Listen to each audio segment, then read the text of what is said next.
día. Pues la más cordial bienvenida para la sesión tercera del seminario del día de hoy, del seminario Análisis del Discurso, Conocimiento y Representaciones.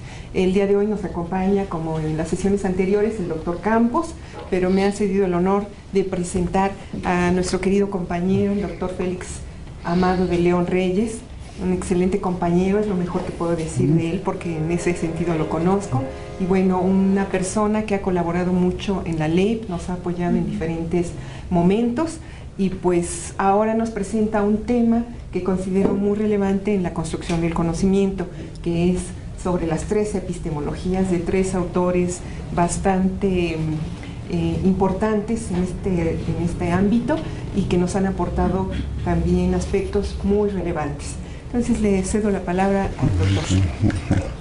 Pues buenos días, muchísimas gracias, qué bueno tener grandes amigos cuando hacen la presentación así, ¿verdad? Se siente uno muy motivado en estos casos. Mi agradecimiento al equipo de la LEIP por la invitación y la oportunidad de participar en este seminario.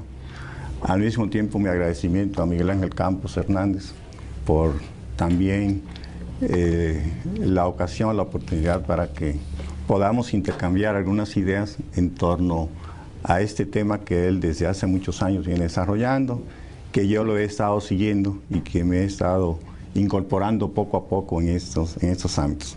Y también, sobre todo, a ustedes, por lo que yo voy a llamar como la prepapa, que es por su presencia, por su paciencia y la participación, que voy a pedir que me apoyen en esta sesión y en este tema que voy a desarrollar, no como un experto, sino más bien como un aficionado, como una persona que le ha llamado la atención el asunto de la epistemología, y poco a poco me he querido ir metiendo en ese ámbito. La sesión se va a basar sobre todo en la lectura de algunos de los documentos que les entregué en este folder y al mismo tiempo en diálogo, intercambio, discusión y 2 o 3 ejercicios vinculados con algunos de los documentos que les entregaré. Dado que los personajes que vamos a estudiar el día de hoy son, en este caso, Karl Popper, Michel Polanyi y Tomás S. Kuhn, son de origen judío.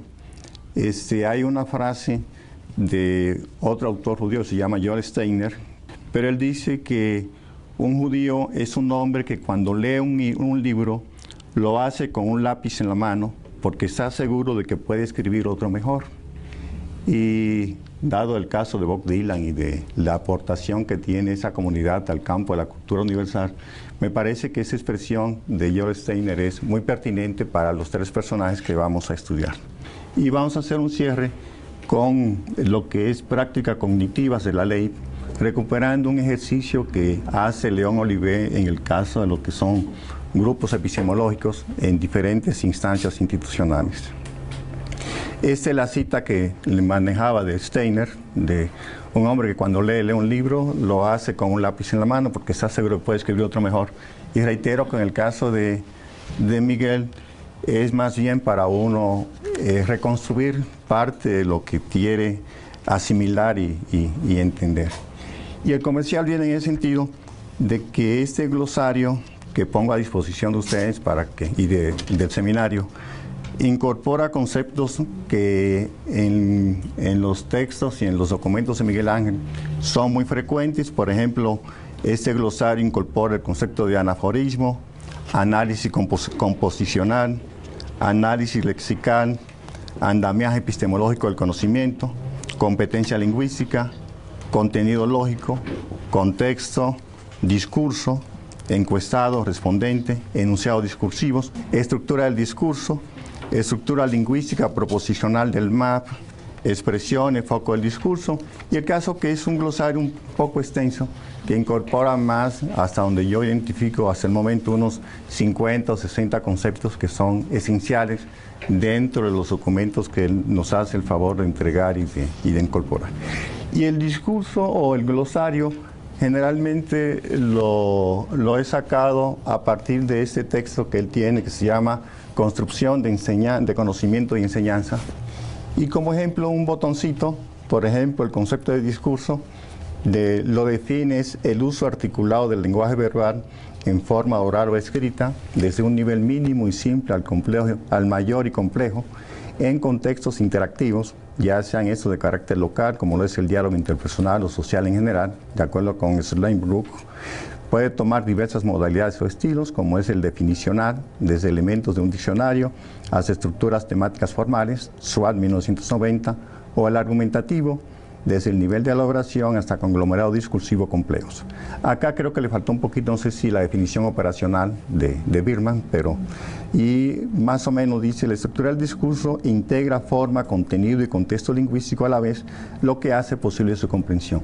A lo que voy es que en los textos que él más o menos nos ha proporcionado, vienen conceptos que son importantes que uno identifique, recupere, y que poco a poco vaya asimilando, integrando a su propuesta. Y ahora que como estamos en un equipo muy trabajador, ayer me encontré con esta lámina de lo que son 10 características esenciales del educador del siglo XXI, que como todos más o menos identificamos, que sea un constructor de relaciones, que sea un aprendiz permanente, que sea inclusivo, que sea reflexivo, que trabaje en redes, innovador, que sea un líder, que sea un constructor o diseñador de narrativas, que diseñe y que sea un artista. Me parece que eso a lo mejor en este tipo de seminario vale la pena que lo identifiquemos y lo tengamos presente. Y viene un poco la segunda parte del comercial. En la hojita una de las hojitas que les entrego, que es la primera donde dice Filosofía de la Ciencia, Michael Scriven, es la primera hoja. Es, desde mi punto de vista, un resumen que completa todo lo que yo quisiera desarrollar en este seminario. Y viene de Michael Scriven, que fue un filósofo científico que ha contribuido ampliamente al desarrollo de la profesión evaluativa. Ha criticado las nociones clásicas como las más recientes conceptualización de la evaluación. Desarrolló su concepción de evaluación sobre una postura filosófica básica y ha propuesto conceptos y métodos para ayudar y articular y aplicar su enfoque. Ha sido uno de los pioneros en el esfuerzo de profesionalizar el trabajo evaluativo.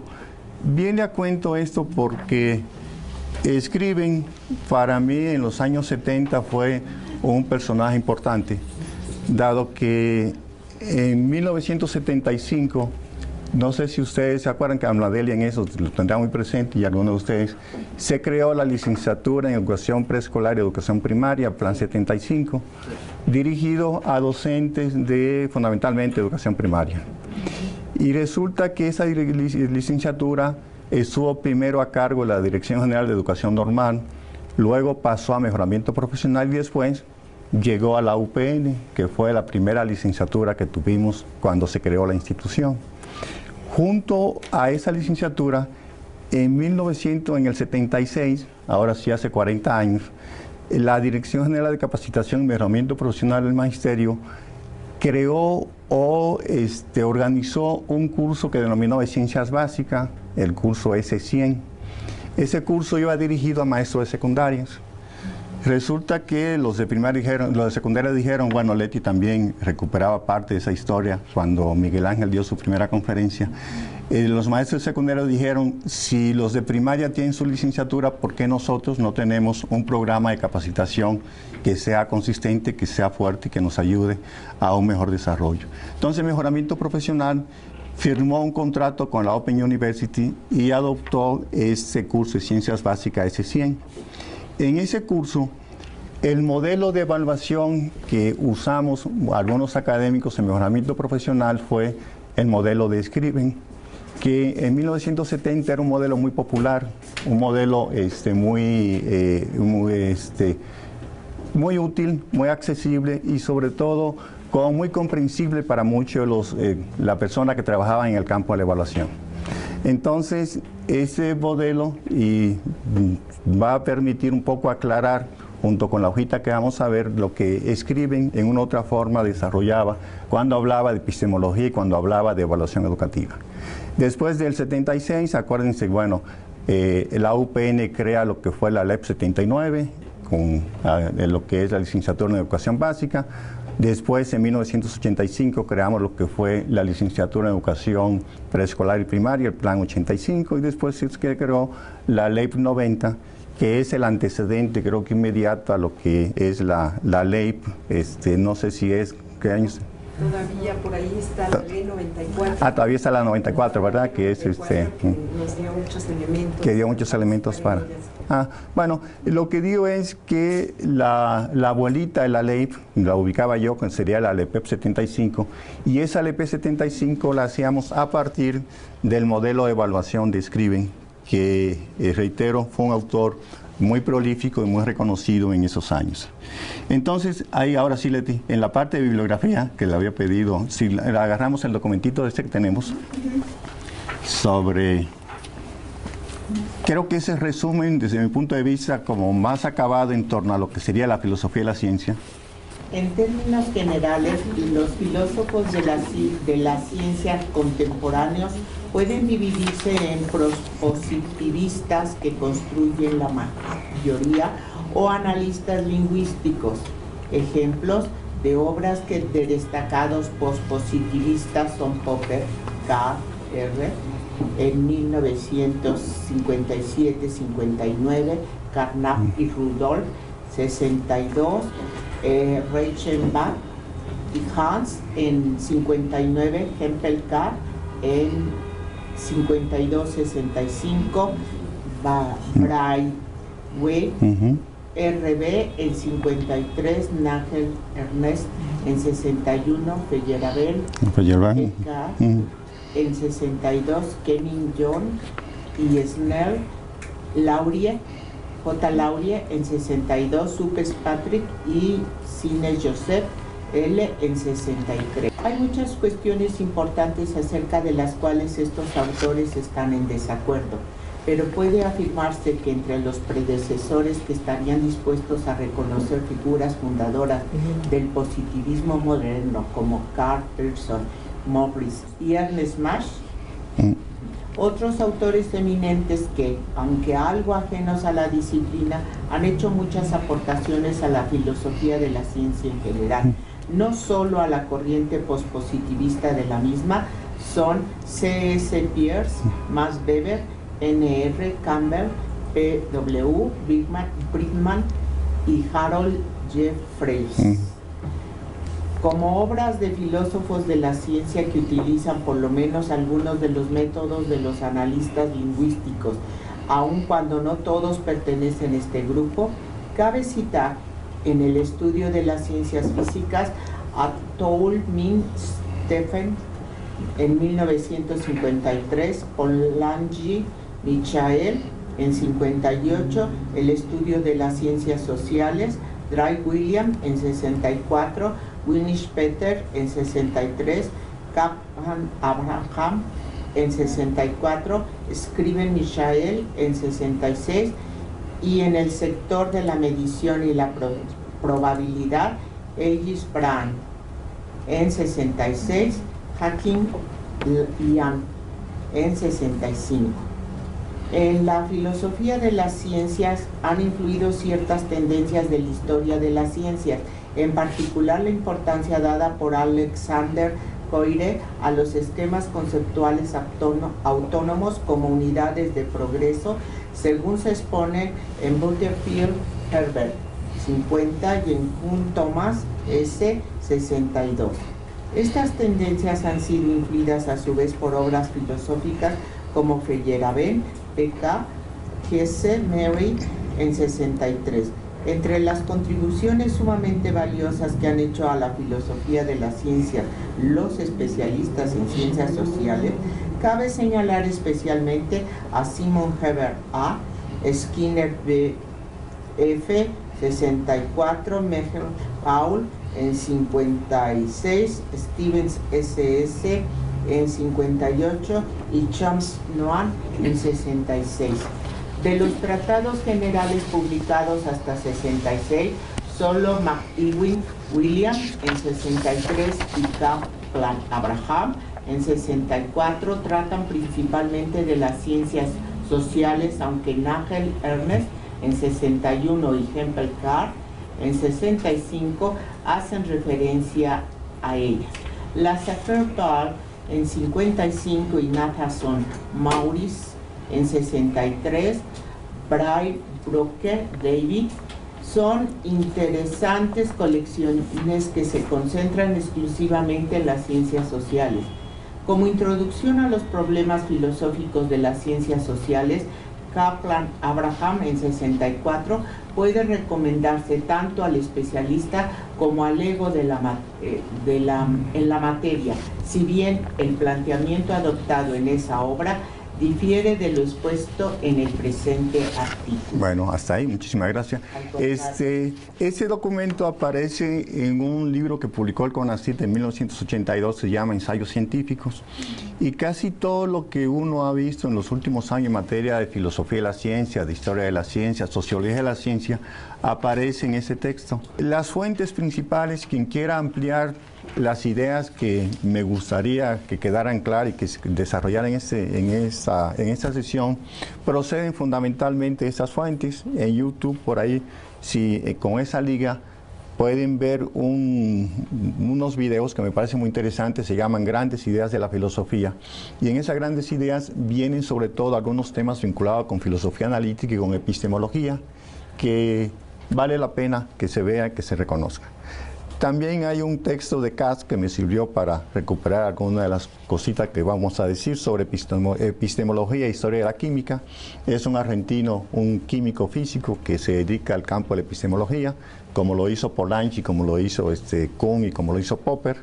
En Olivet, León Olivet, reitero, tiene un texto de temas de ética y epistemología de la ciencia que vamos a recuperar al final con el ejercicio de las prácticas cognitivas que quiero que realicemos.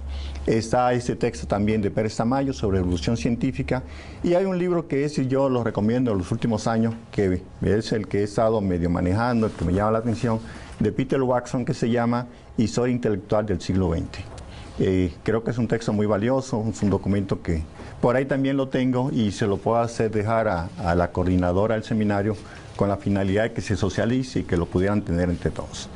Y el último comercial de eso va, la UPN tiene un MOOC que se llama Nueva Epistemología, no sé si ustedes lo conocen, lo están coordinando Luis Eduardo I y Mauricio Beixot.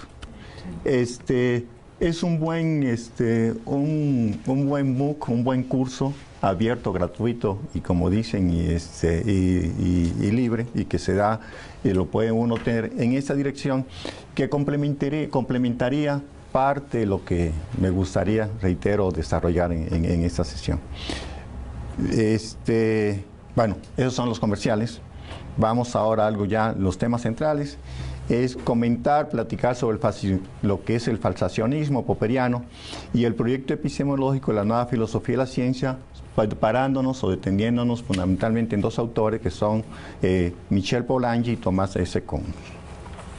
Sin embargo, cuando hablamos de epistemología, podemos encontrar todos estos tipos de epistemologías, desde las clásicas, las antiguas, luego lo que son egipcias y fenicias, Platón y Aristóteles, hasta llegar a Kant.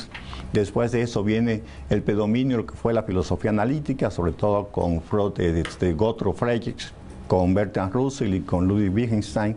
Está lo que es las aportaciones al Círculo de Viena en 1926 con el logicismo, las aportaciones de Popper, que comentaremos algo sobre él por acá, lo de Imre Lakatos, que es lo que se conoce como epistemología mediadora, la de Paul Feyerabend, que es el anarquismo epistemológico, la famosa de Piaget, que es la epistemología genética, la de Kuhn, la sociohistórica de paradigmas y revoluciones, y la de Michel Polanyi, que es como una filosofía poscrítica o un cierto pluralismo que no se ve en los otros autores.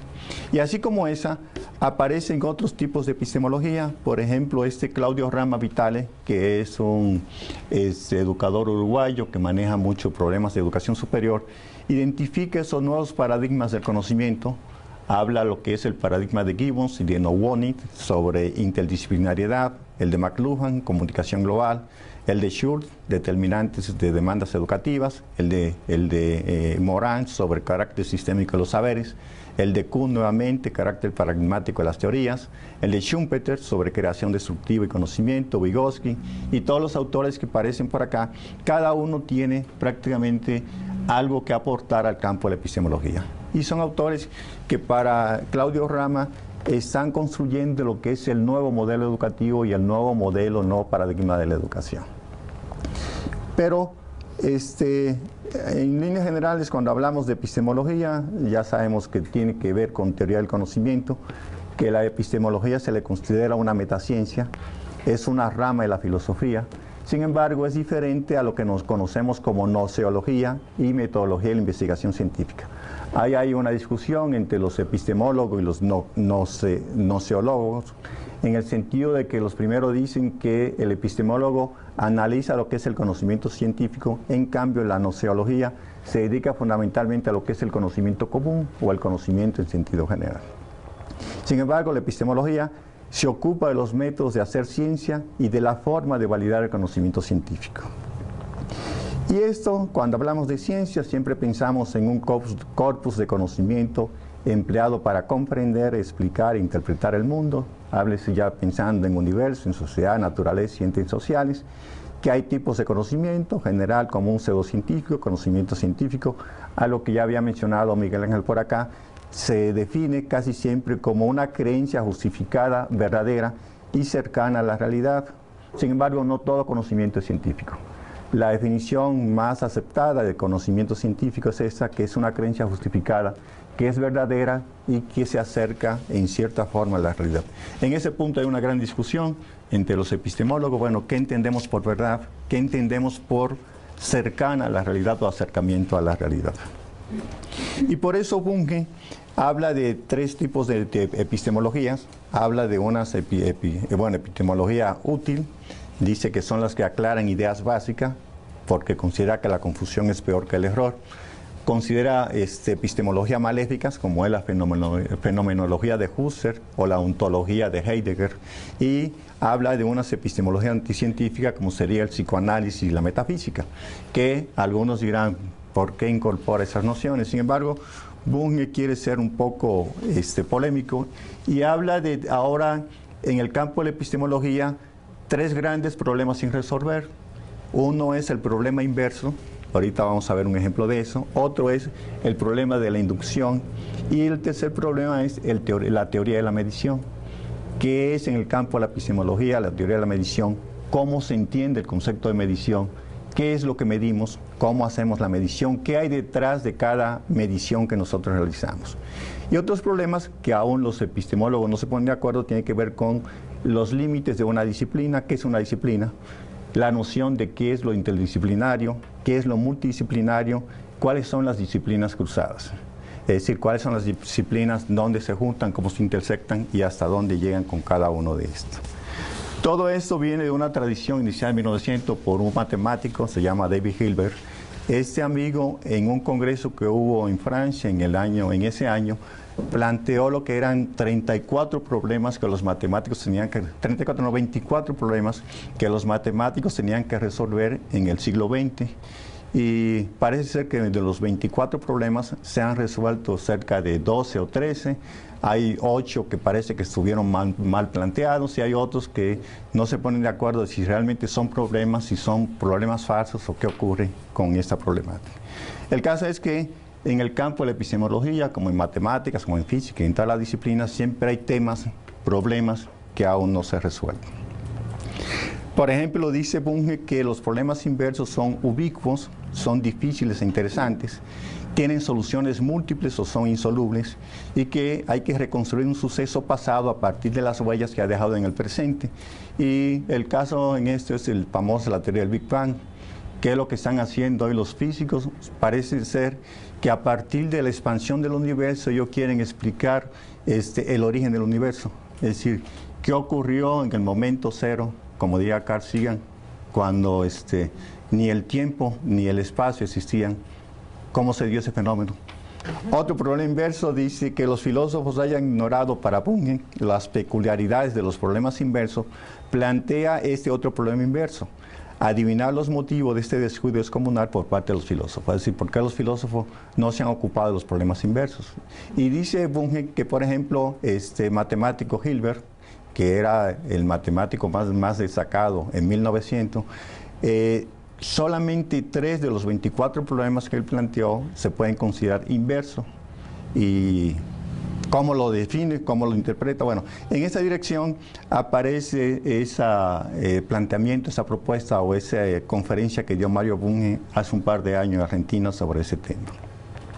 La solución, dice: todo problema directo involucra análisis o razonamiento progresivo de premisas a conclusiones, de causas a efectos, pero la resolución inversa involucra síntesis o razonamiento regresivo, sea de conclusiones a premisas o de efectos a causa. Y bueno, yo pongo esta pequeña gráfica. El problema inverso en este caso, según puede ser el siguiente: es muy fácil identificar lo que es la cabeza de un problema determinado a partir de lo que son los factores que inciden en el mismo, de lo que son las causas que determinan ese hecho. Sin embargo, para Bunge, el problema principal es cómo a partir de la consolidación de las monarquías nacionales nosotros pudiéramos explicar lo que es la organización de ejércitos nacionales, es decir, cómo a partir de lo que es la causa pudiéramos ir hacia los efectos. Y dice que ese problema aún es insoluble en casi todo el campo de las ciencias duras, tanto en las matemáticas, en la física, en la química, como en las ciencias sociales. Por ahí, bueno, son los, este diagrama, bueno, que es muy conocido.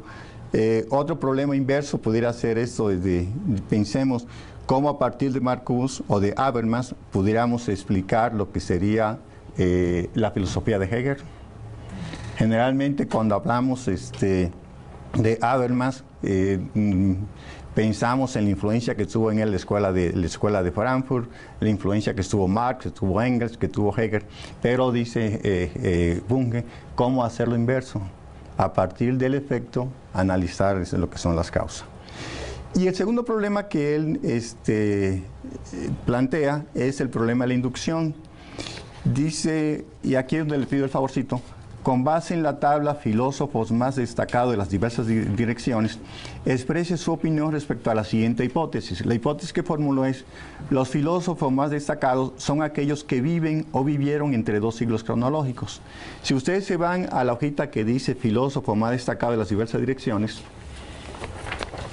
les pediría de favor ahí que lo localicen, donde habla de neorrealistas ingleses, neopositivistas, materialistas dialécticos, neohegelianos, idealistas franceses, escuela de Marburgo, la escuela de Baden, el bergsonismo, el pragmatismo, el historicismo, la filosofía alemana de la vida, y por eso, fíjense cuándo nacieron estos personajes y cuándo fallecieron, donde no aparece la fecha de muerte porque en 1964 todavía estaban vivos. Y la hipótesis es: ¿será cierta esa hipótesis? Lo que dice, bueno, Bunge, el problema de la inducción es que a partir de casos particulares no podemos sacar conclusiones generales. Pero así como se cuestiona el método inductivo, también se cuestiona mucho el hipotético deductivo, que es supuestamente la base del método científico, que es el método por antonomasia, por excelencia de todos los científicos. Él dice, ni uno ni otro permiten formular leyes generales. Y esos son problemas que existen hoy en el campo de la epistemología y en el campo de todas las ciencias. Ahora, ¿qué implicación tiene una hipótesis como la que se está formulando? Una implicación es, bueno, afortunadamente todos ustedes nacieron el siglo pasado, ¿verdad? Se podrán convertir en grandes filósofos o grandes educadores, pero los jóvenes que nacieron en 1906 difícilmente pudiéramos decir que van a llegar a ser grandes filósofos o grandes educadores, de acuerdo con esa hipótesis. Lo que quiere decir que a lo mejor la hipótesis no tiene mucho sentido, no tiene razón de ser, o está mal formulado o está mal planteado. Pero algunos de ellos, sobre todo en México, 1906, que se crea esta luz de las normales, pues sí, dejaron una huella muy importante en el país. Y ahora que hablas de 1906, bueno, estos personajes del cual vamos a hablar tanto Popper como Polanyi a mí me recuerdan a un personaje muy admirado y muy querido por todos nosotros, que es don Alfonso Reyes. Resulta que tanto Popper como Polanyi vivieron lo que fue los grandes conflictos bélicos que se dieron en el siglo XX, en lo que Habermas hablaba como el siglo breve, el siglo corto, que empezó en 1914 y terminó en 1989. Con el caso de don Alfonso Reyes, acuérdense que él vivió la parte de la Revolución Mexicana, que fue cuando falleció su padre, Bernardo Reyes, en el asalto a la que es a la Ciudadela.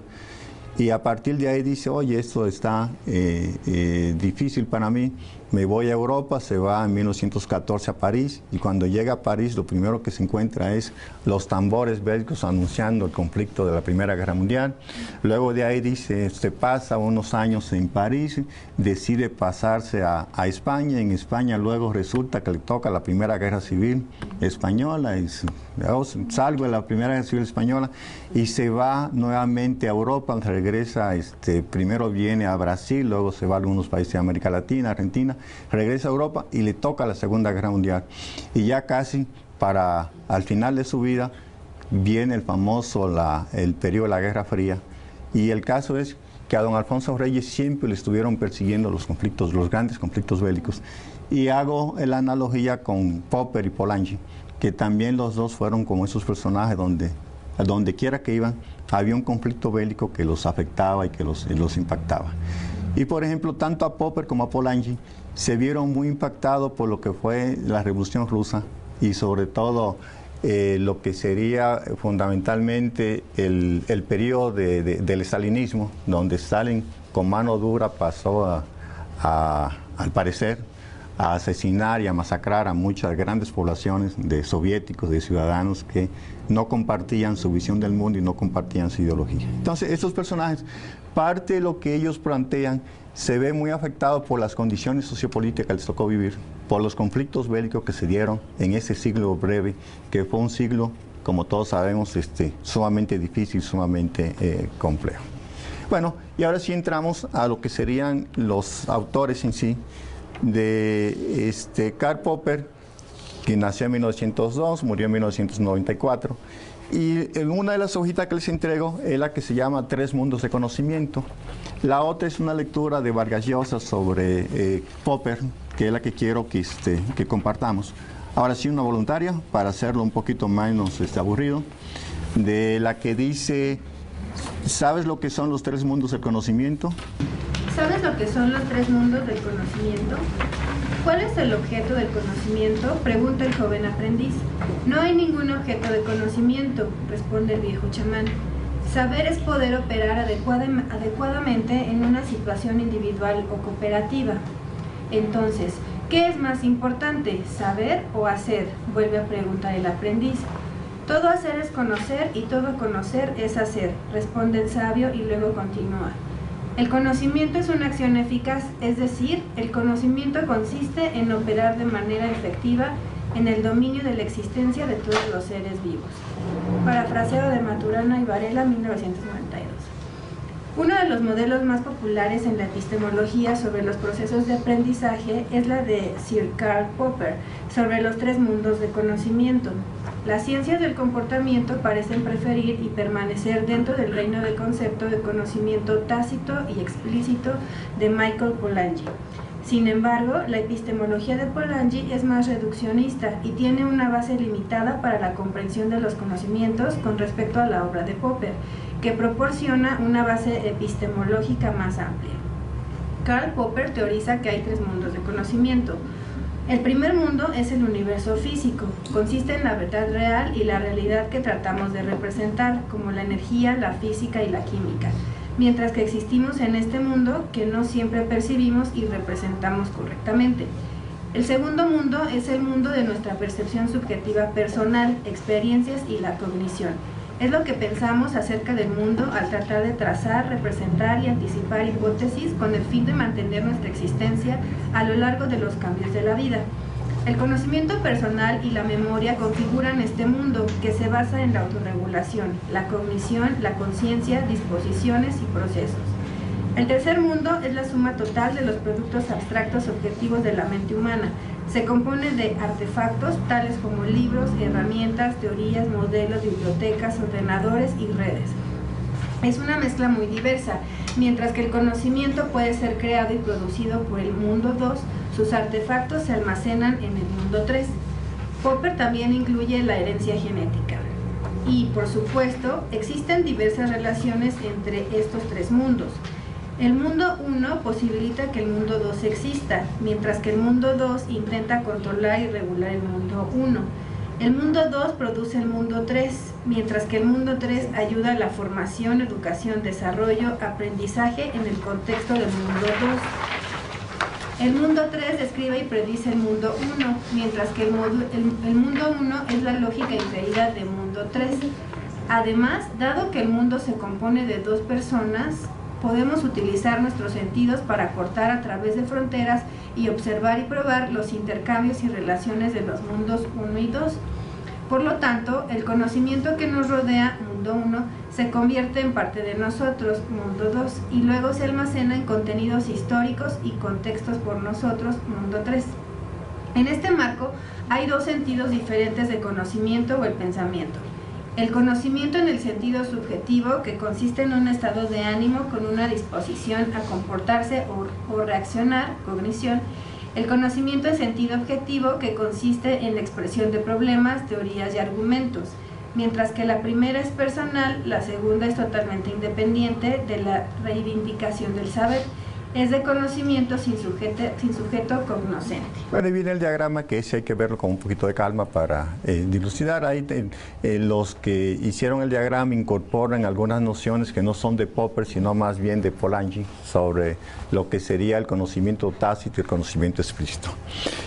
De Popper, lo más importante, lo más conocido que viene en estas dos obras que él desarrolló, La lógica y la investigación científica, su aportación es importante, lo que se conoce como el falsacionismo, que consiste en que las hipótesis no hay que someterlas a prueba, sino lo que hay que hacer es buscar ejemplos que contradigan las hipótesis que se están formulando.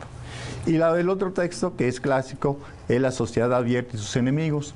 De ese texto, que ha tenido gran impacto, es el siguiente resumen, que corresponde al de Mario Vargas Llosa, donde está la figurita del señor Popper.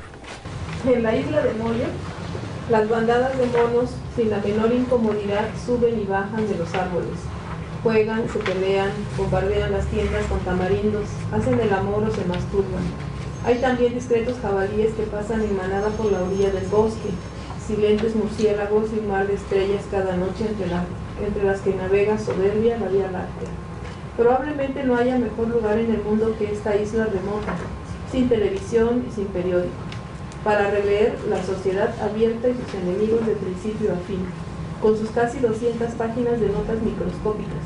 La isla neozelandesa donde K.R. Popper la escribió durante la Segunda Guerra Mundial no está muy lejos de aquí, y acaso en aquel entonces por los arrabales de Christchurch se paseaban también los impúdicos macacos. Popper dijo que escribir este libro fue su contribución personal a la lucha contra el nazismo, que lo había descuajado de su Viena natal y que mandaría a 16 parientes suyos a los campos de exterminio por ser judíos. Había que creer muy firmemente en la fuerza de las ideas para decir una cosa semejante. Pero no se equivocó, pues Hitler y los otros enemigos presentes y futuros a los que ataca en su libro sin necesidad de nombrarlos, Stalin, Mao y buen número de tiranuelos de todo el espectro ideológico, están muertos, y su ensayo está ahora más vivo que cuando apareció en 1945. Es un libro conmovedor y deslumbrante, el más importante que apareció en el siglo XX, en defensa de la cultura de la libertad y la recusación más persuasiva de su enemigo principal, la tradición totalitaria. Le tomó 5 años escribirlo y nunca lo hubiera terminado sin la ayuda de Jenny, su mujer, que lo ayudaba en la investigación, dactilografiaba el manuscrito y lo sometía a críticas incisivas. Popper tenía que robarle tiempo al tiempo. El modesto puesto de lector en la universidad local que le habían conseguido Gombrich y Hayek apenas le daba para comer, y su jefe de departamento, que le tenía la inquina, lo agobiaba con las clases y quehaceres administrativos.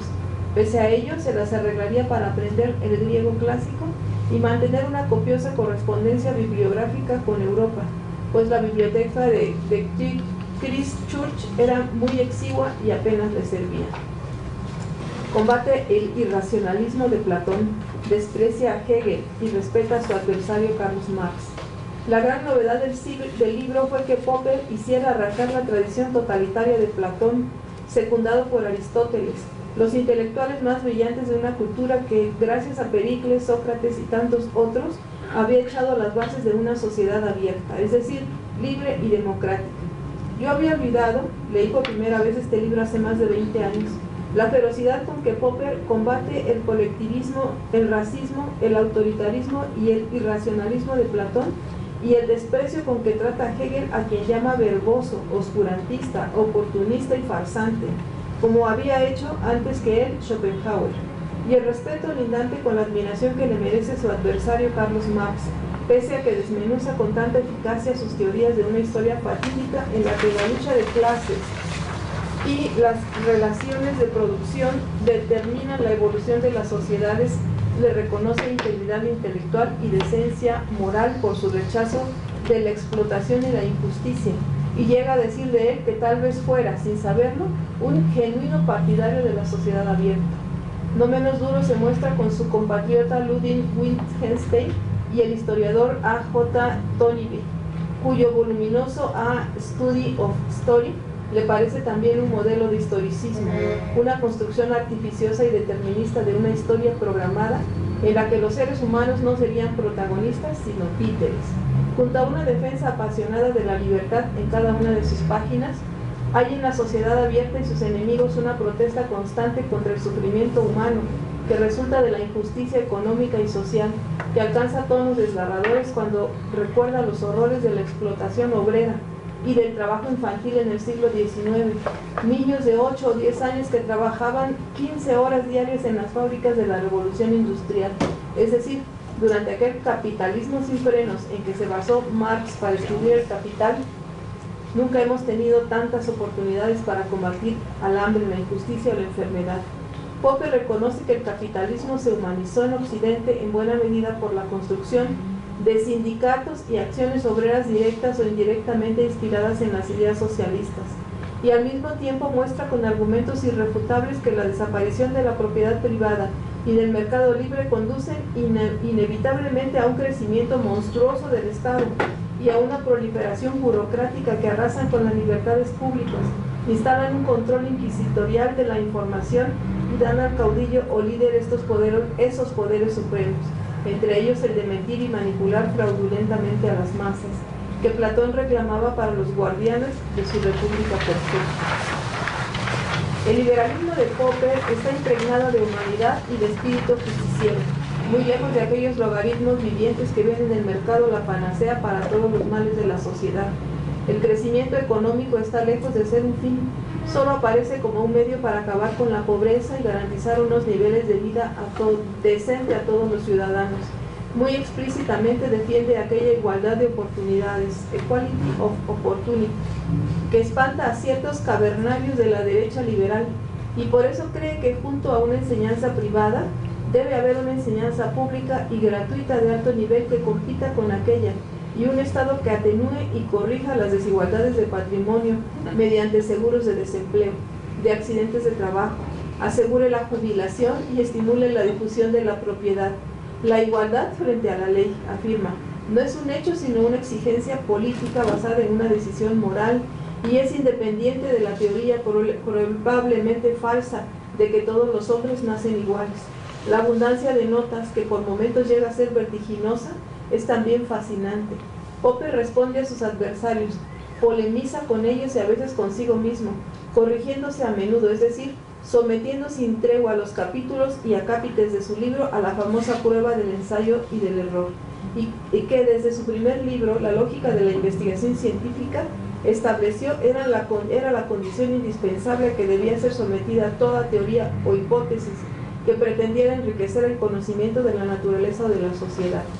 No hay la menor duda que las suyas han prestado una enorme ayuda a la cultura democrática y contribuido a que gracias a él fuese verdad aquello que sostenía con tanta convicción, sobre todo en sus últimos años, enfrentándose a los intelectuales apocalípticos, felices de predecir catástrofes, que con todo lo que anda mal en ella, y que es mucho, nunca la vida, en la larga historia de la humanidad, ha sido mejor, ni hemos tenido tantas oportunidades para combatir a los viejos demonios del hambre, la injusticia y la enfermedad, como en el presente. Bueno, Vargas Llosa está escribiendo mucho sobre filosofía en el diario El País en estos días, así es que quien quiere seguir ampliando la visión de Vargas Llosa sobre la importancia de los filósofos, las aportaciones de Popper y de otros al campo de la cultura universal, lo pueden hacer ingresando al País. El siguiente es Michel Polanyi. Este es el menos conocido, pero para mí el más prolífico de los tres. Sus obras principales, hay una que se llama El conocimiento, bueno, tiene muchas, El conocimiento personal, La República de la Ciencia, La lógica y la libertad. Y es un caso que también llama mucho la atención de estos filósofos lamentablemente poco conocidos, poco estudiados, pero su aportación ha sido enorme. Le comentaba el día pasado de que hay un texto que tienen aquí en el Fondo de Cultura Económica que se llama La Gran Transformación, lo escribió su hermano que es Karl Polanyi, y el prólogo lo hace Joseph Stiglitz, y él dice que los ideólogos, los economistas que diseñaron el modelo neoliberal que hoy en día estamos viviendo se deben fundamentalmente a Friedrich Hayek y a Karl Polanyi, porque estos fueron los que impulsaron tanto a Margaret Thatcher como a Reagan para que desarrollaran ese modelo, porque era, al parecer, el mejor modelo que la sociedad moderna podía vivir, tener y desarrollar en esos tiempos. Entonces, aun cuando desde mi punto de vista Polanyi es poco conocido, pero en la influencia que tuvo sobre su hermano y la influencia de su hermano sobre algunos políticos, sobre lo que hoy en día se está viviendo, lo convierten para mí en un personaje que está muy presente, que está muy acorde con los tiempos que se están viviendo. Y en ese sentido, de Michel Polanyi no vamos a leer completo el texto, pero si vemos brevemente la biografía que está en la hojita que les estamos entregando, donde dice Michel Polanyi, Hungría 1891, Estados Unidos 1976. Dice, nació en Budapest, en el seno de una familia judía a la que pertenecieron otros renombrados intelectuales. Se graduó primero en medicina, sirvió como médico durante la Primera Guerra Mundial. Se doctoró en físico-química en la Universidad de Budapest y en 1920 emigró a Alemania, donde se dedicó a la investigación en esta disciplina. En 1933 se ve forzado a dejar Berlín y se instala en Gran Bretaña, donde se desempeñará como profesor en Manchester y en Oxford. Poco a poco desplaza sus intereses de la físico-química a la epistemología, la economía y a la filosofía y política. Y en 1948 asume la dirección del área de Ciencias Sociales de la Universidad de Manchester. A mediados de la década de 1930 comienza a publicar sus trabajos epistemológicos en los que lleva adelante una crítica de la visión positivista, que propone un modelo de ciencia dirigida por el Estado. A partir de sus reflexiones filosóficas, Polanyi desarrolló una concepción amplia de la ciencia como un modelo que sirve de base para una notable variedad de actividades humanas y permite comprender aspectos fundamentales de la situación del hombre. Sus análisis en torno de la práctica de los científicos y el conocimiento tácito han ejercido influencia en las concepciones de Thomas Kuhn y de Paul Feyerabend, así como en sociólogos e historiadores de la ciencia. Bueno, ese es brevemente lo de Polanyi, y él en alguno de sus textos pone este ejemplo, que lo he denominado rompecabezas de Polanyi. Dice, a ver, la idea es cómo lo resolvemos acá. Imaginemos que nos dan las piezas de rompecabezas muy grandes y supongamos que por alguna razón es importante que nuestro rompecabezas gigante sea armado en el menor tiempo posible. Naturalmente intentaremos acelerar la tarea involucrando a algunos colaboradores. La pregunta es, ¿de qué manera esos podrían ser mejor empleados? Sabiendo sus capacidades, ¿no? sabiendo las capacidades específicas de los colaboradores. Bueno, digamos que ese es un elemento importante. ¿Alguna otra estrategia? Un trabajo colaborativo. Digamos, ese es un punto importante para... Pero ese trabajo colaborativo, ¿cómo se organizaría? ¿De qué forma se organizaría? Si tuviéramos un rompecabezas gigante que tuviéramos que armar entre todos, ¿cuál sería la estrategia para hacerlo en el menor tiempo posible? Lo visual, por colores, letras. Distribuiríamos el trabajo en equipo. Por segmentos. Ajá, por proyectos. Y por proyectos. Pues es que para que sea trabajo colaborativo se hacen varios equipos, se distribuye el trabajo y cada equipo realiza un proyecto para que al final se junten todas las partes del rompecabezas y entonces ya se... Bueno, esa se acerca a una de las propuestas que hace Polanyi. Destacando lo que nos dice en el texto, es precisamente trabajo colectivo, organizado colectivamente, destacando como que los mejores elementos de cada persona para las diferentes tareas. Bueno, esa parte sería, en el texto de la República de la Ciencia es parte de la estrategia que él sugiere, pero ¿cómo lograr eso en el menor tiempo posible? ¿Cómo aprovechar de la mejor forma posible las capacidades y las destrezas de cada uno de los integrantes de ese grupo, de ese equipo? Hay que planear la estrategia, ¿no? Y cómo imagínense que Miguel Ángel fuera el organizador de todos nosotros para armar ese rompecabezas. ¿Cuál sería la vía más rápida y más efectiva para que él lograra? Un liderazgo, ejercer un liderazgo. Que cada uno tendría que decir cuáles son sus destrezas. Hay personas que no tenemos cualidades, digamos, para manejar cuestiones con las manos, cuestiones muy finas. Hay quien podría decir, yo soy más visual, yo soy más dinámico. O sea, yo creo que primero cada quien tiene que decir para qué es bueno. Para que, bueno... O sea, ¿cuáles son tus cualidades, no? Que a lo mejor, sí, Imelda, perdón. Bueno, primero, en mi caso, tendría que saber a dónde queremos llegar. Armar el rompecabezas que tiene 5.000 piezas y que queremos hacerlo en 10 minutos. Partiendo de ahí, entonces ya podríamos, de acuerdo a nuestras capacidades y habilidades, hacerlo lo más pronto posible. Unos deberían de indagar, otros investigar, etcétera, para poder llegar a la formación del rompecabezas. A ver si... Suponiendo que tienes la caja donde está el rompecabezas armado, un ejercicio de observación primera. A todo el equipo, observan lo que se va a construir y a lo mejor ahí cada uno dice, bueno, me guío por los colores, me guío por las letras, me voy por las esquinas, no sé, me parece que tendría que ser eso, que todo el equipo conociera lo que se va a armar, como primer paso. Bueno, esa es una vía con la que él sugiere. Fechas posibles para ir viendo avances y formas de resolver, entregar productos de estos avances, bueno, pero con tiempos definidos para ir, en la medida de lo posible, cerrando la posibilidad de reducir los límites de entrega. Los límites de entrega, sí, María Alonso. Atención que en el texto que nos pasaste dice que la autocoordinación de todos los participantes será guiada por una mano invisible, o sea que según todos autocoordinarse,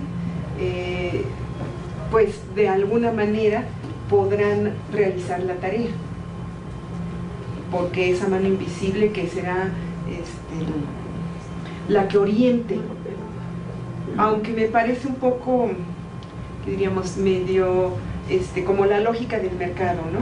Según esto, el mercado se autorregula y toda la sociedad estaría organizada, pero pues vemos que eso no es tan factible.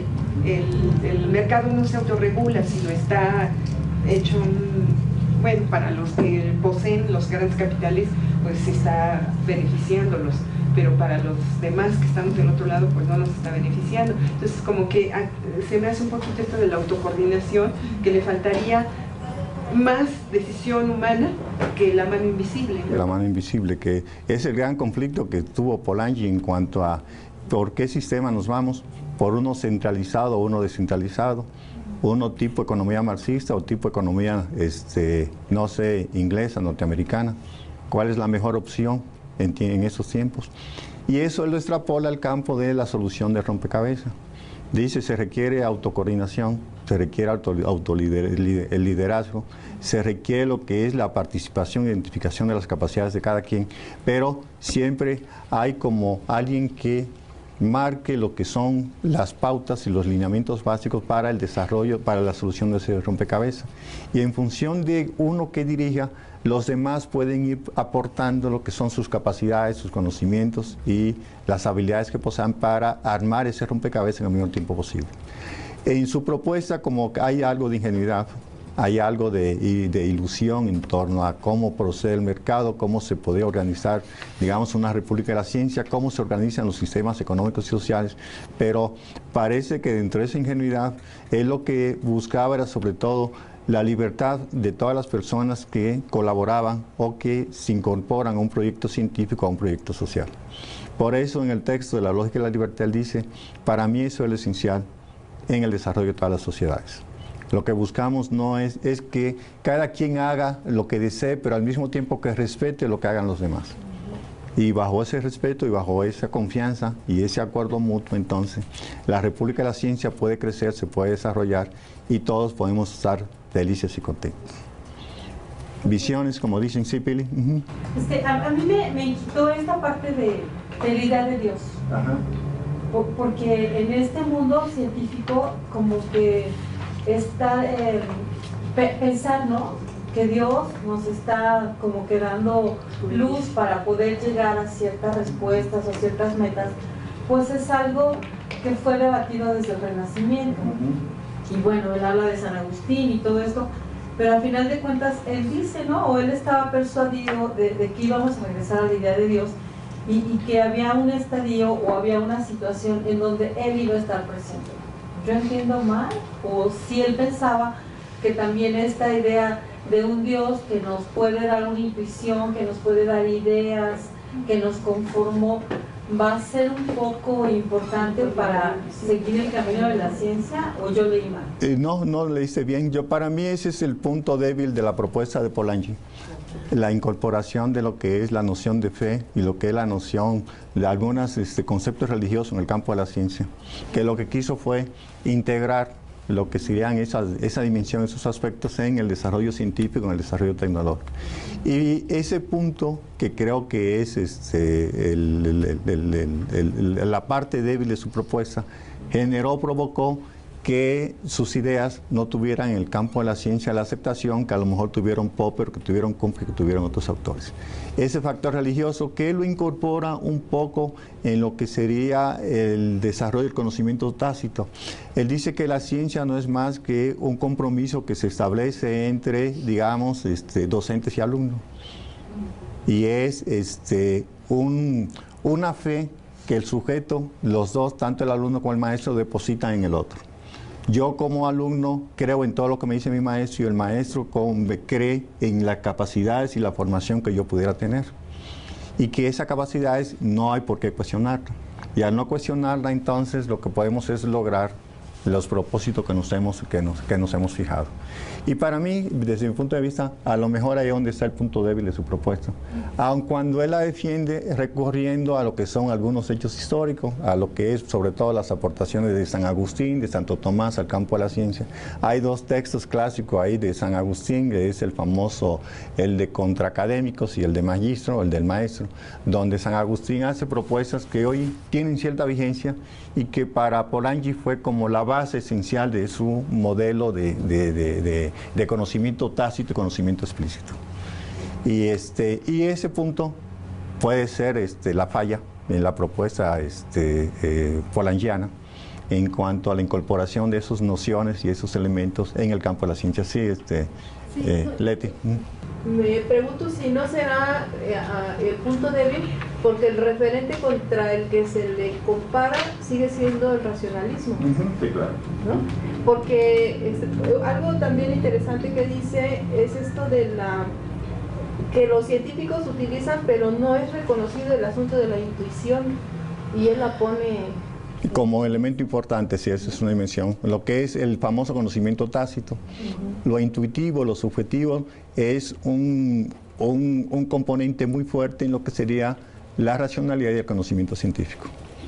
Todo conocimiento científico tiene esos dos componentes, un componente lógico, racional, y un componente intuitivo, no subjetivo, no tan racional como la ciencia lo ha pretendido desarrollar, defender y mantener a lo largo de los últimos 100, 200 años.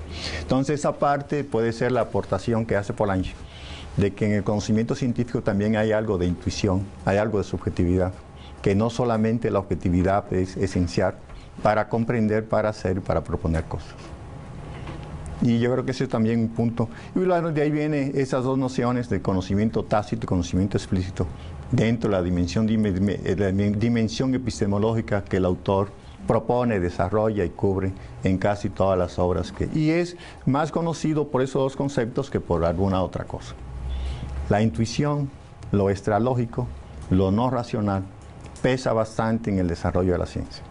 Y a esto subyace como una concepción del hombre, de un hombre bueno, de un hombre ético, de un hombre que sabe portarse bien, diríamos en términos muy coloquiales, y que siempre trabajará en función de la colectividad y del bien de esta, ¿no?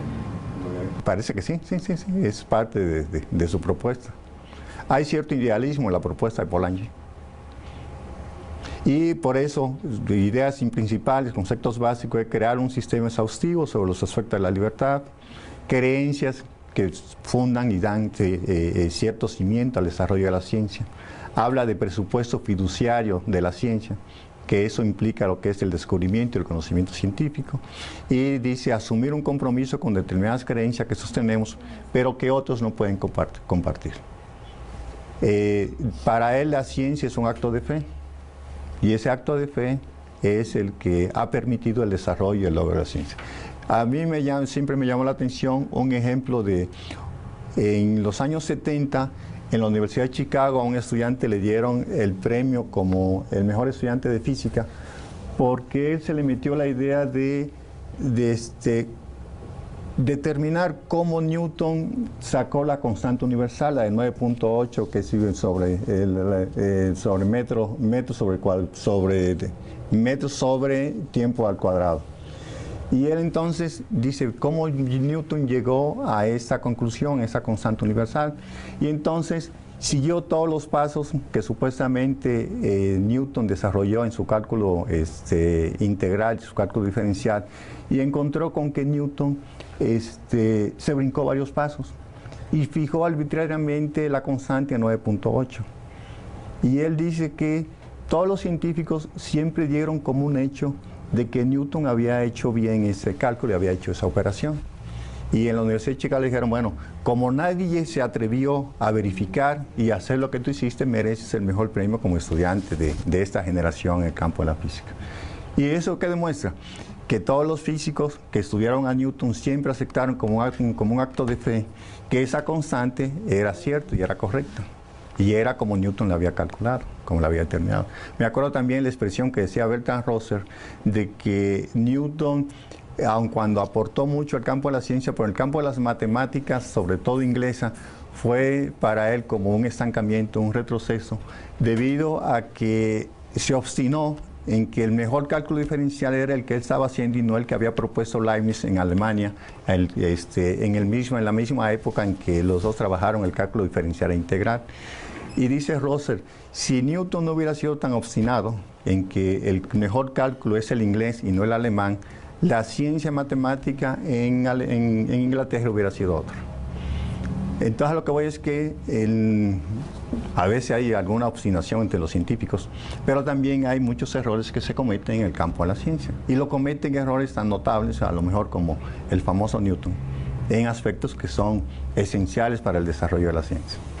Hoy en día ya ven que está la famosa polémica de si el neutrino viaja a una velocidad mayor que la velocidad de la luz, o si realmente es imposible que haya un ente que tenga una velocidad mayor a la velocidad de la luz.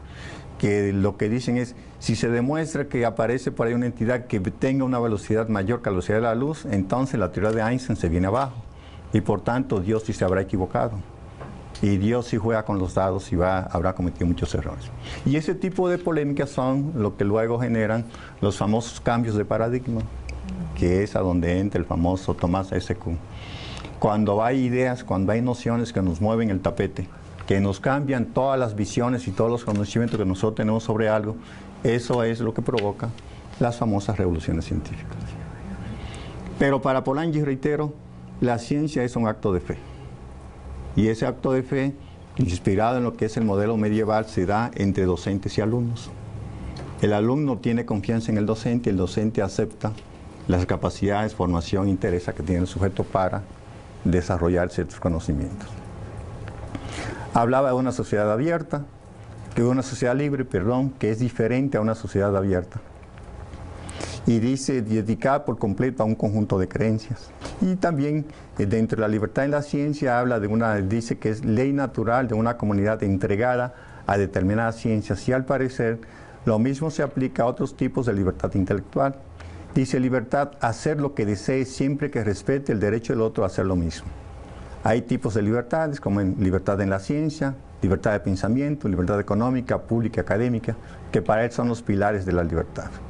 Y aclara que no se debe confundir la libertad con el individualismo privado.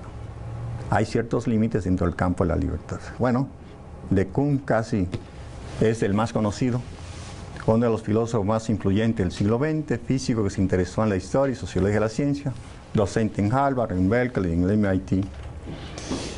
Y de Piaget, de Kuhn, yo siempre hago la asociación y digo que siempre se ha reconocido las aportaciones, la influencia que tuvo Piaget en Thomas S. Kuhn. Y lo represento con este pequeño diagramita. Lo que hizo Kuhn fue simplemente inspirarse en lo que son el desarrollo intelectual del niño, de acuerdo con Piaget, que habla de que el desarrollo intelectual cubre básicamente 4 etapas, que es la sensorial-motriz, la preoperatoria, operaciones concretas y las operaciones formales. Ese esquema fue el que le permitió a Thomas S. Kuhn desarrollar su famoso modelito que tiene que ver sobre la presciencia, la ciencia normal, las anomalías y la revolución científica. Sin embargo, Piaget, desde mi punto de vista, lo recuperó de un grupo de matemáticos muy famoso que se dio en el 38, se llamaba el grupo Bourbaki. No sé si por ahí alguien ha oído hablar de este grupo. O de este otro personaje, Leon Brunswick, que fue uno de los filósofos idealistas alemanes que más influyó en Piaget. Y este grupo decía que las estructuras de la matemática, las matemáticas tienen básicamente 3 tipos de estructura, una que son estructuras algebraicas, otra que son estructuras de orden, otra estructura topológica. Y esas estructuras eran lo que permiten el desarrollo de las matemáticas en el siglo XX. A partir de ahí, Piaget recuperó esa noción y crea lo que son las etapas del desarrollo del niño, que le sirvieron de base a Thomas S. Kuhn para su propuesta, lo que es presciencia, ciencia normal, anomalías y revolución científica. A lo que voy es como, y eso también coincide Polanyi, la ciencia no es más que una tradición, una consecuencia de lo que se dio en el pasado, de lo que aprendimos en el pasado. Quien les decía a Newton de que él había hecho su propuesta creciendo con un enano sobre los hombros de gigantes, en el sentido de que lo que yo hice fue subirme en los hombros de Galileo y a partir de lo que Galileo propuso, entonces desarrollé mi propuesta. Me imagino que Kuhn hizo eso en el caso con Piaget. Piaget lo hizo con Brunswick o con el grupo Bourbaki. Y todo lo que hacemos siempre se deriva de lo que han hecho, de lo que realizaron otros personajes, otros historiadores, otros científicos. Que parece ser que la capacidad de invención no es tan frecuente entre los ciudadanos. Que hay mucho, como decía antes, más de trabajo, de dedicación y de esfuerzo que de inspiración en todos los campos de la ciencia. Y bueno, por ahí en Kuhn, por el problema del tiempo, son esenciales 2 conceptos, lo que es el externalismo y el internalismo. ¿Qué hizo Kuhn?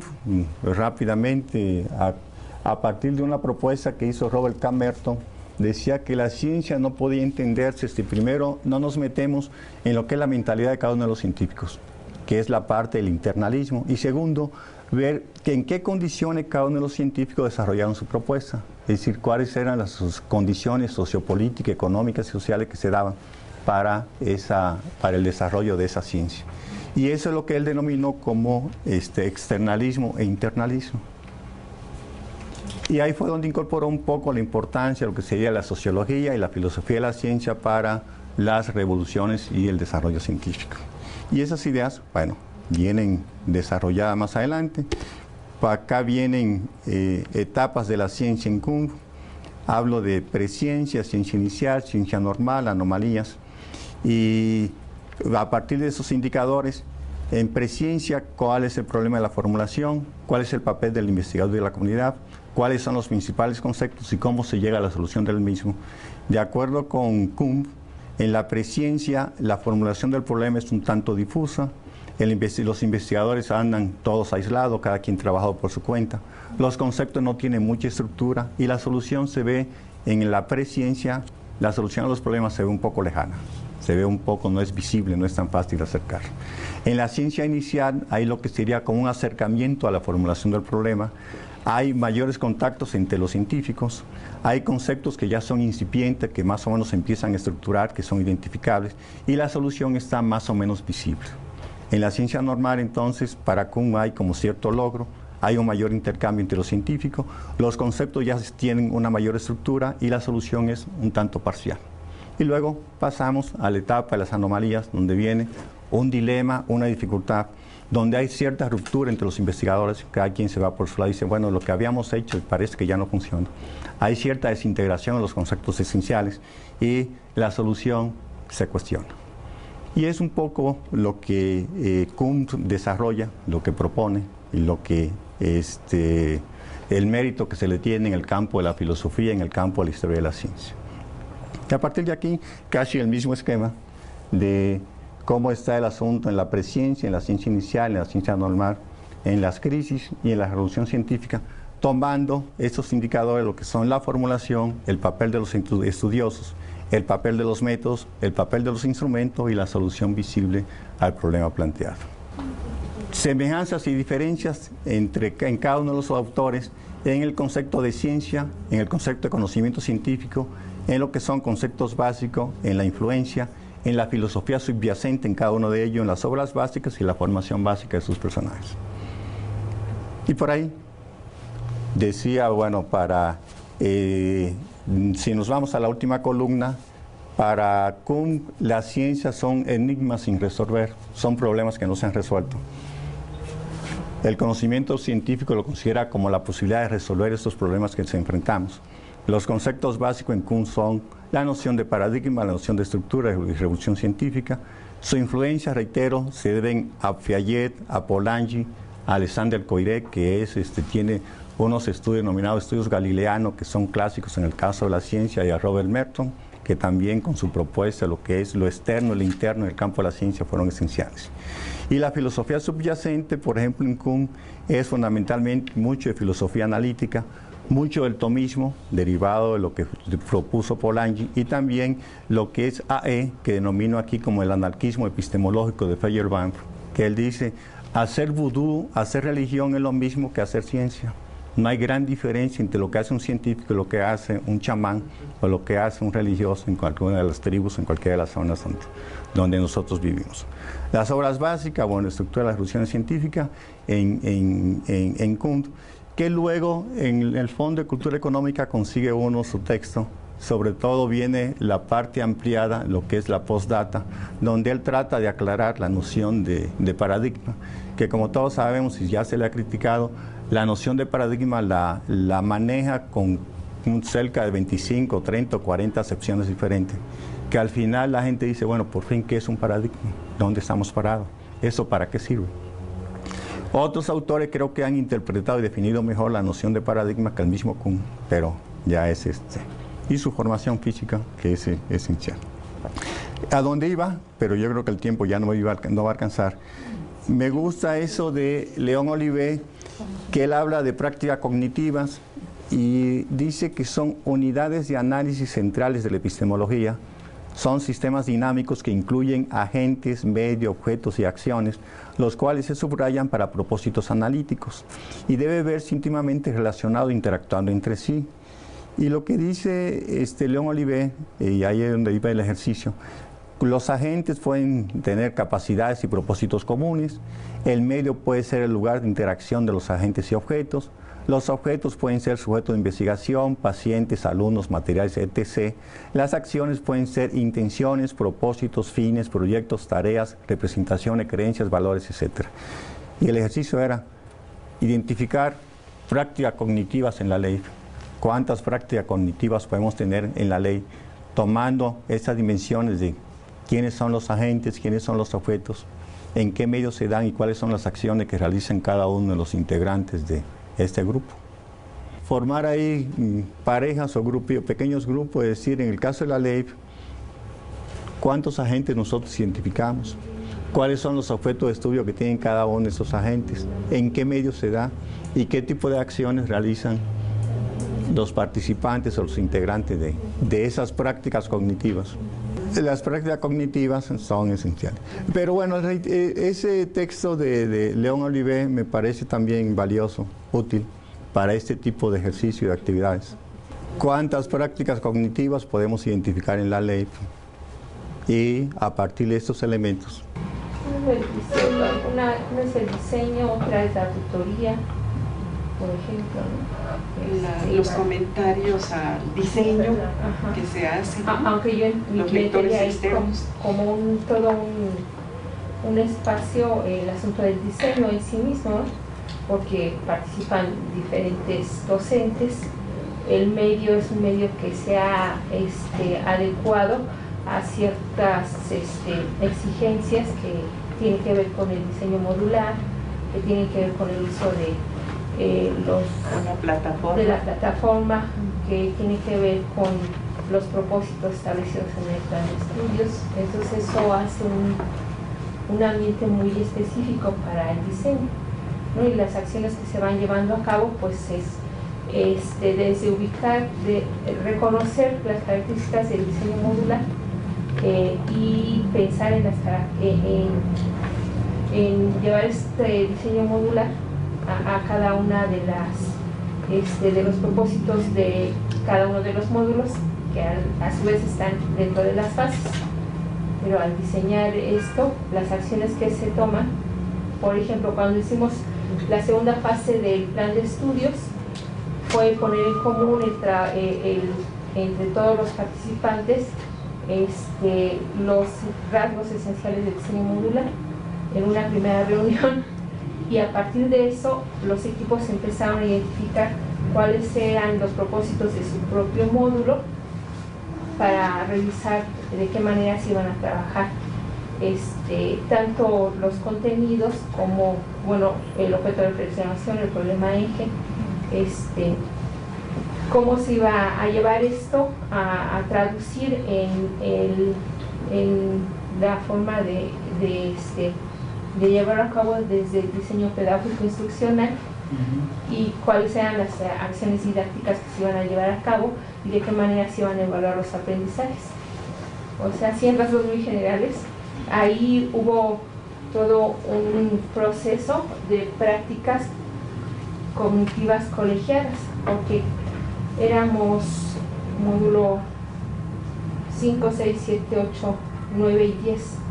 Éramos 6 equipos de diseño diferentes y todos confluimos en los talleres que se realizaron. Fueron 3 talleres que se realizaron en la UNAM, donde nos acompaña Teresa. Y aunque cada quien trabajamos un momento, bueno, módulos diferentes, había todo este proceso. Que podrían ser ejemplos de prácticas cognitivas para el caso de la ley. ¿A otros ejemplos? El proceso de formación de los tutores, ¿no? Que hemos venido desarrollando primero con el seminario interinstitucional, con las unidades que lo llevaban a cabo, luego el seminario que tenemos actualmente mensual, que es ya más presencial, y bueno, este seminario en donde también estamos compartiendo el espacio con otros compañeros. Son prácticas cognitivas que nos van conformando, como yo espero, como mejores seres humanos, como sujetos dueños de nuestra propia acción, reflexión y acción, y para hacer un mejor trabajo de tutoría. talleres para llevar a cabo los procesos de virtuales. Sí, yo solicitaría ver la diapositiva anterior porque me quedan un poco de dudas con los objetos, que pueden ser sujetos de investigación, pacientes, alumnos, materiales, etc. Entonces, por ejemplo, cuando nosotros diseñamos, ¿cuáles son ahí los objetos? Estamos diseñando. Y cuando estamos haciendo, porque otro ejercicio que hacemos mucho en la licenciatura es el seguimiento de la tutoría con los tutores. Entonces hacemos 3 reuniones, una de inicio, una a la mitad y otra de cierre. Y ahí los objetos, a diferencia de cuando diseñamos, que para mí es propiamente el currículum, lo que estamos trabajando cuando hacemos los diseños de los módulos, cuando estamos trabajando el seguimiento con los tutores, los objetos ahí son los procesos que llevan a cabo los tutores, de la manera como ellos van apropiándose del sentido del modelo curricular y la manera en que lo van llevando a cabo y lo van operando. Las experiencias que en ese momento se dan son distintas para cada uno de los módulos. O sea, por ejemplo, iniciamos módulo 7, hacemos una reunión de encuadre entre los diseñadores y los tutores, una reunión media en donde los tutores empiezan a decir: es que se me complica el foro, las propuestas que hicieron de los ejercicios no son adecuadas, es mucho material, los chicos no están leyendo. Todas estas cosas en cada una de las reuniones genera prácticas cognitivas colectivas y para nosotros era muy importante sistematizar esas experiencias. Por eso, bueno, al menos en el módulo 4 y en el módulo 7 lo que fuimos haciendo fue tomando nota de cada una de las propuestas de los tutores, y al final lo que se hizo fue pedirles un documento en donde ellos escribían sus observaciones y sus propuestas.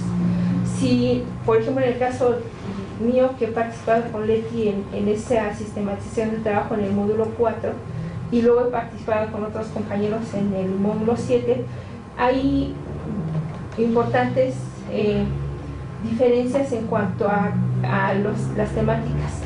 Algunos maestros, en el caso del módulo 4, hablan mucho de la necesidad de generar identidad y de los procesos que pueden llevar a cabo los chicos a partir de eso, y si los materiales o las propuestas de los ejercicios que se hicieron eran adecuadas.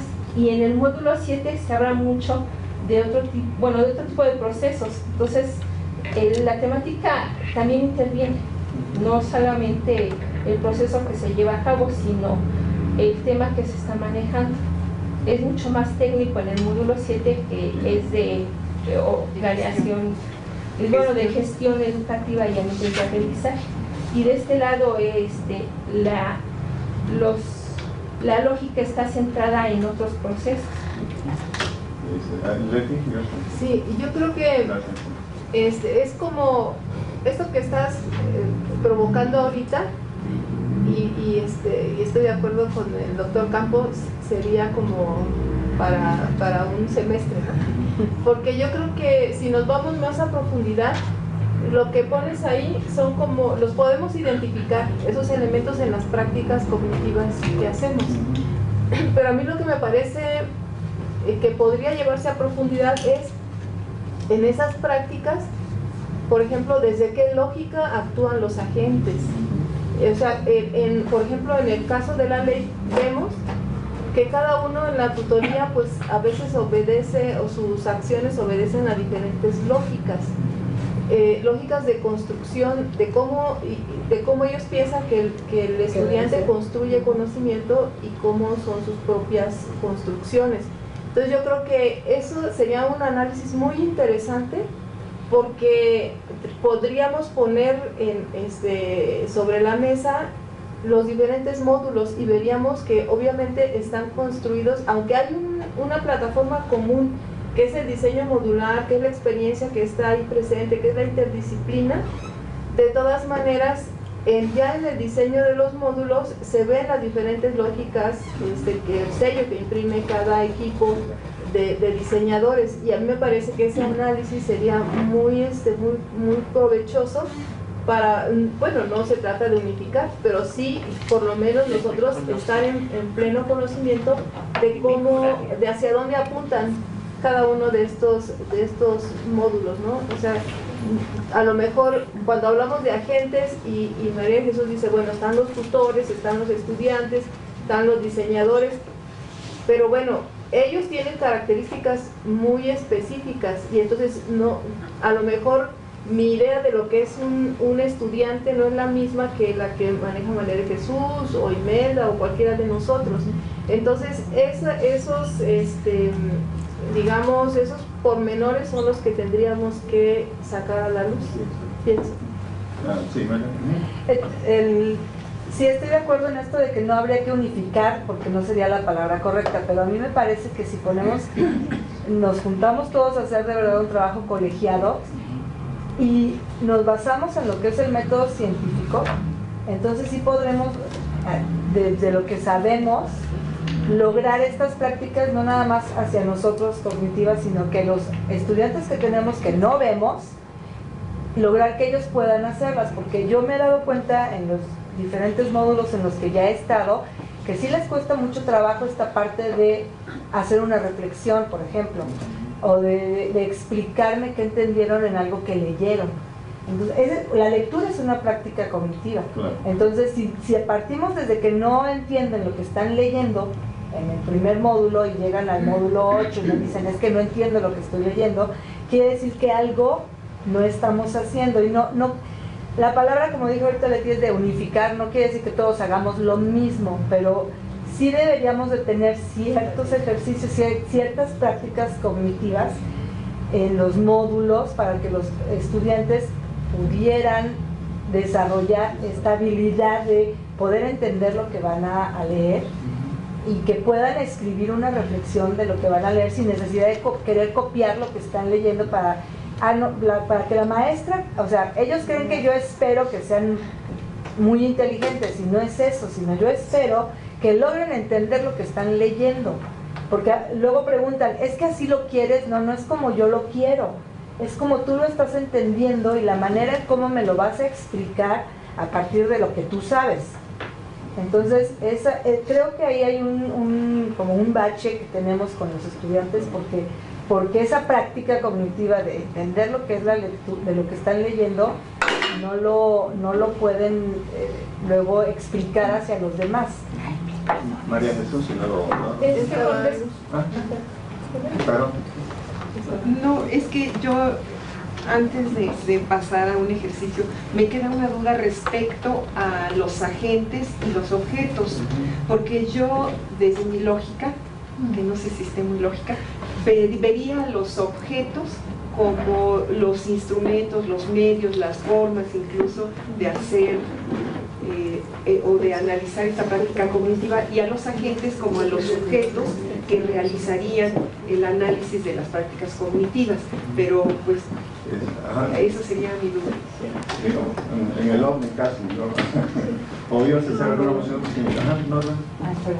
Sí, complementando un poco lo que están comentando, no sé si el proceso de evaluación tal vez fuera también una práctica cognitiva, y pensando en sacar más provecho de la semana 10 del módulo que se destina precisamente a evaluar lo que sucedió a lo largo del curso, y que tanto estudiantes como tutores reflexionen sobre el módulo, también a partir del programa y de las actividades de lo que se hizo a lo largo de ese curso.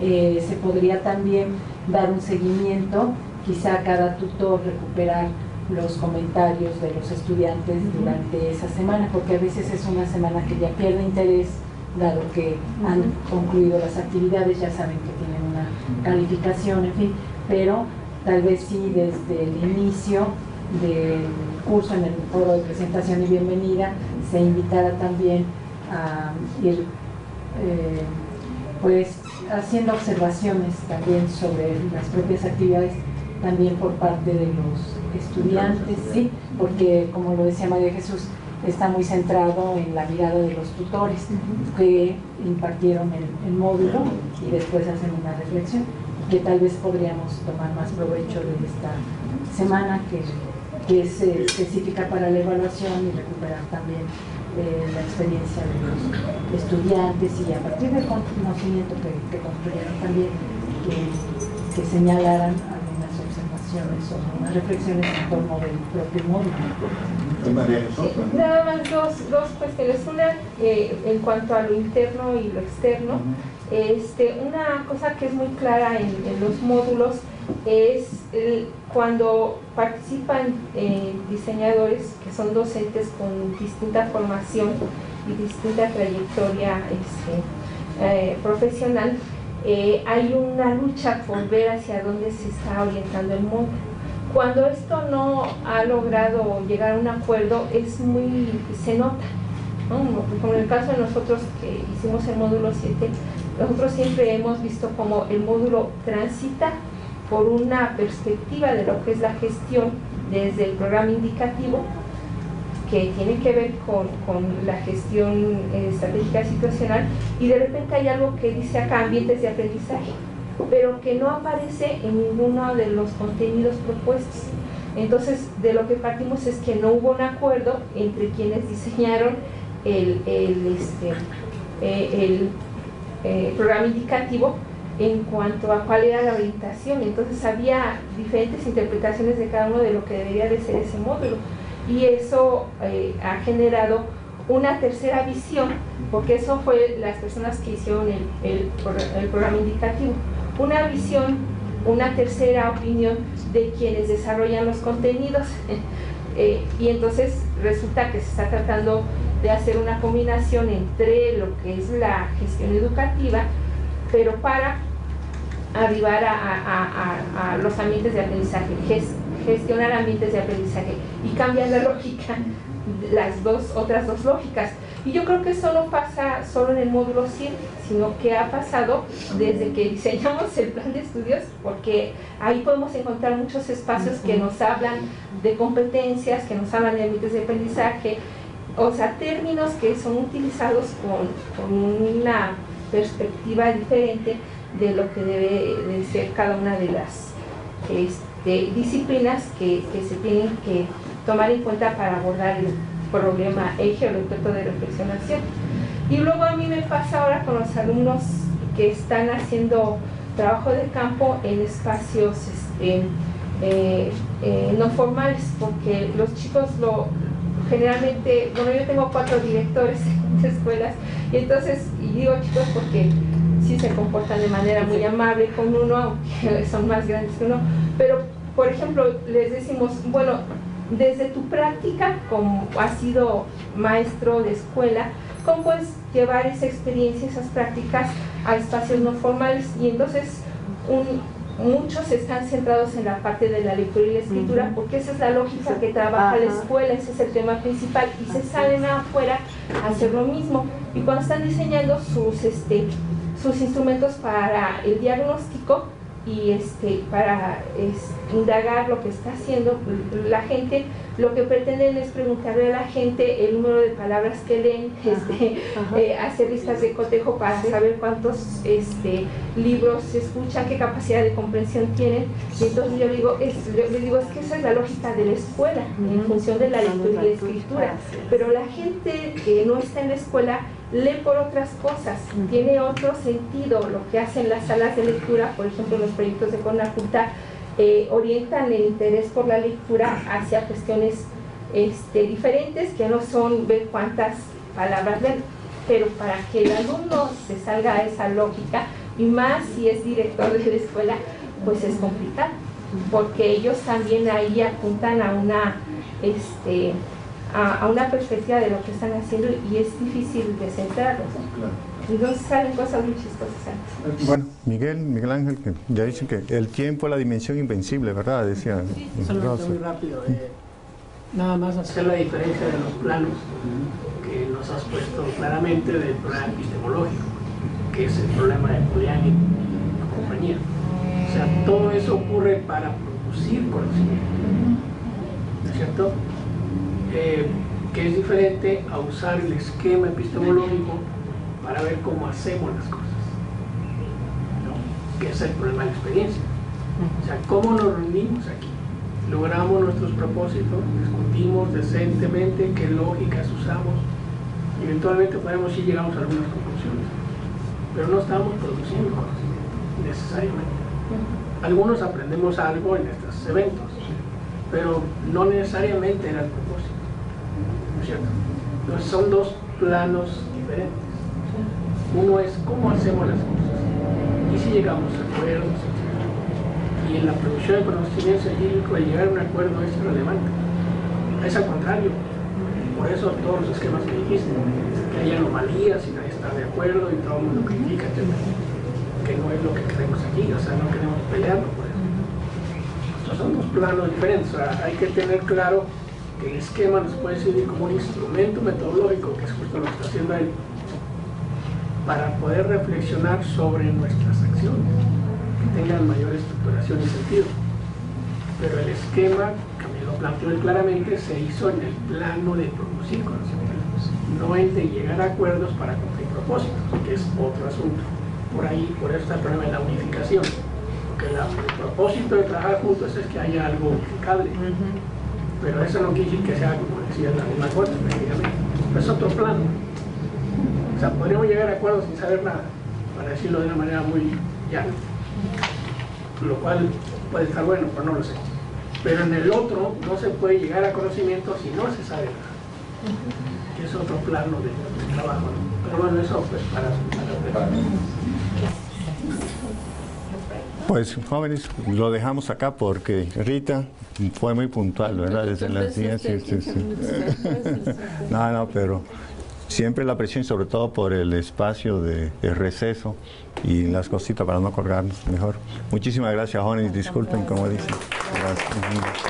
Gracias.